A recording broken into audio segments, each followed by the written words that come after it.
Pedrinho, bom galera, tá entrando no ar a nossa primeira edição desta sexta-feira. Sextou, miserável, como sempre com muitas informações. Então já chega, ó, deixando o dedo no like no começo do vídeo que me ajuda bastante. Quem for novo no canal, por favor, se inscreva, ative o sininho das notificações e claro, siga minha conta pessoal também lá no Instagram, beleza? Ó, ontem eu não vim aqui, não dei as caras. Confesso que ontem foi um dia difícil para gravar. Cara, sendo bem sincero, não tá tendo muito conteúdo. O Vasco tá mais parado do que as pistas e as estradas, né?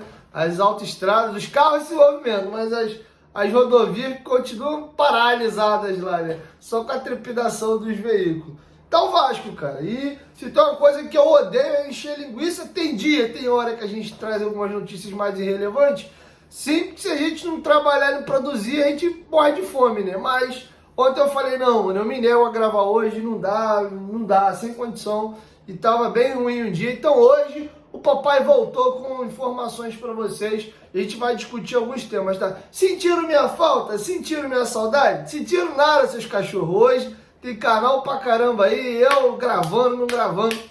Pra vocês aí já tá Natal da indiferença, tá? Então, aproveita que eu voltei aí, vamos agora bater um papo legalzão, tá bom? Então, feito esse comunicado, tamo junto, ó. Lembrar vocês também, notícia bem legal, tá fechado. Futebolados Podcast, episódio número 135 ou 136, vai ao ar segunda-feira com ele, Pedrinho, atual presidente do Clube de Regatas Vasco da Gama e um grande ídolo da nossa história. Então preparem-se que eu prometo tentar tirar muito bastidor legal aí da época que o Pedrinho jogava, Juninho, Romário, Edmundo, Mauro Galvão, Carlos Germano, todas aquelas feras. E claro, a gente vai falar também de coisa séria, vamos falar desse período de presidente, a relação com a 777, e vou tentar tirar alguma informação que ele não me diga, não sei se eu posso falar, tá? Então, feito esses breves comunicados aí no início do vídeo, vamos agora às informações.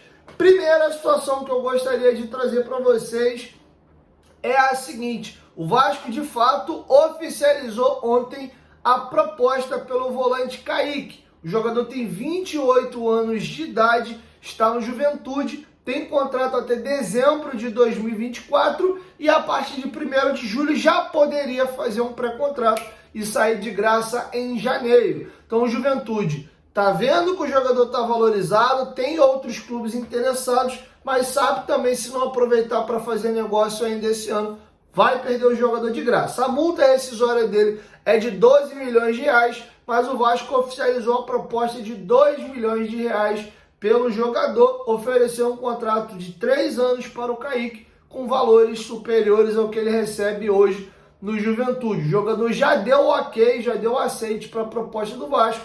Falta agora o Juventude aceitar ou não a proposta do Vasco. Então o Juventude faz nesse final de semana agora a disputa da final do Campeonato Gaúcho contra o Grêmio. E aí depois, né, da finalíssima, aí o Juventude vai dar o aceite ou não a proposta do Vasco. E é possível que as outras equipes interessadas, o próprio Grêmio, o Corinthians, o São Paulo, oficializem suas propostas ou não. Mas o Vasco casou a proposta já pelo Kaique, tá? A proposta do Vasco, como eu disse, é 2 milhões de reais. Informação dada com exclusividade pelos companheiros Lucas Pedrosa e o Vene Casagrande, do SBT Esporte Rio, tá bom? Então agora é aguardar para ver se o Juventude vai aceitar ou não a proposta do Vasco da Gama. Beleza? Isso para mim é um indício de que uma dessas duas negociações aqui vai melar. Ou a do Marlon Freitas ou a do Emanuel Martins. É que eu acho mais fácil de melar é a primeira, é a do Marlon Freitas, pela dificuldade que o Botafogo está botando no negócio e também pelas altas cifras envolvidas, principalmente se tratando dessa janela agora de abril. O Vasco vai ter mais recursos para investir na janela de julho, tá bom? Antes de eu trazer para vocês aqui alguns detalhes da situação do Emanuel Martins e do Marlon Freitas, lembrar você aí que é um bom de palpite, corre lá na PagBet, tá? Final de semana agora vai ter as finais de estadual, Campeonato Carioca, Paulista, Mineiro, Gaúcho, Baiano e por aí vai. Então corre lá na PagBet. A PagBet é a mais democrática do Brasil, com apenas R$1 você já está apto a fazer as suas apostas, tá? Além de apostar com segurança e tranquilidade na PagBet, você tem atendimento 24 horas por dia humanizado, cadastro simples e desburocratizado. Nossas transferências são feitas através de Pix. Não à toa o nosso bordão na PagBet é acertou, tá pago, via a agilidade das nossas transferências. Além disso, você também tem o famoso jogo do Aviator, o jogo do aviãozinho, que é uma modalidade de apostas diferente para vocês se divertirem, beleza? PagBet, parceira do canal Futebolaço. Corre que o link tá aqui no primeiro comentário fixado do vídeo. Dito isso, vamos agora seguir para as outras informações. Antes, só passar para vocês o currículo do Kaique. O Kaique começou na Ferroviária, foi para Portimonense de Portugal, depois ele teve uma passagem no Sertãozinho, lá de São Paulo, regressou à Ferroviária, foi à Portuguesa Paulista, retornou para a Ferroviária. Da Ferroviária ele vai para o Água Santa, em 21. Depois do Água Santa, ele vai para o Ituano, joga contra a gente a Batalha de Itu, naquela Série B de 2022, e aí ele se transfere para o Ceará. Joga a temporada 23 no Ceará, chega ao Juventude nessa temporada, e agora pode estar se transferindo ao Vasco da Gama. Ou seja, não é um atleta com grandes clubes na sua carreira e já vai completar 29 anos de idade ainda nesta temporada, tá? Esse é o currículo do Kaique, beleza? Bom, atualizando vocês a situação do Emmanuel Martins, o Fortaleza fez uma proposta oficial pelo jogador, proposta por empréstimo, sem obrigação de compra, fez uma proposta por empréstimo com opção de compra, mas pagando nada, custo zero, só o salário.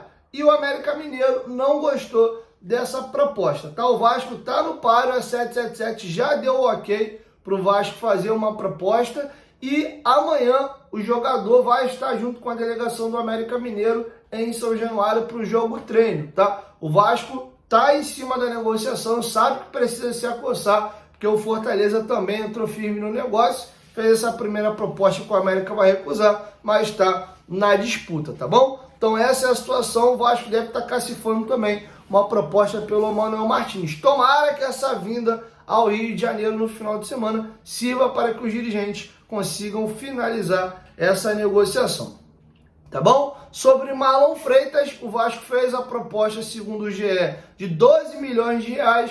O Botafogo não vai aceitar essa proposta e sequer respondeu. O Botafogo não recusou a proposta, como eu havia mencionado, mas também não respondeu. E o Vasco sabe que com essa proposta não leva o jogador. Ou sobe as cifras ou não terá Marlon Freitas. E aqui vamos a um depoimento curioso, tá? Sobre Marlon Freitas e Emmanuel Martins. O GE foi ouvir dois comentaristas seus, tanto o Marcelo Raed como também o Coutinho, para que eles pudessem dar as suas opiniões do que eles acham sobre os jogadores. São jogadores diferentes, tá? Marlon Freitas e o Emmanuel Martins não são jogadores similares e ao mesmo tempo não são aquele primeiro volante de ofício. Podem jogar ali, sabem fazer a função, mas não são esse Zé Gabriel, entre aspas, se assim a gente pode colocar. Vamos aqui ouvir o depoimento do Marcelo Raed falando sobre o Marlon Freitas.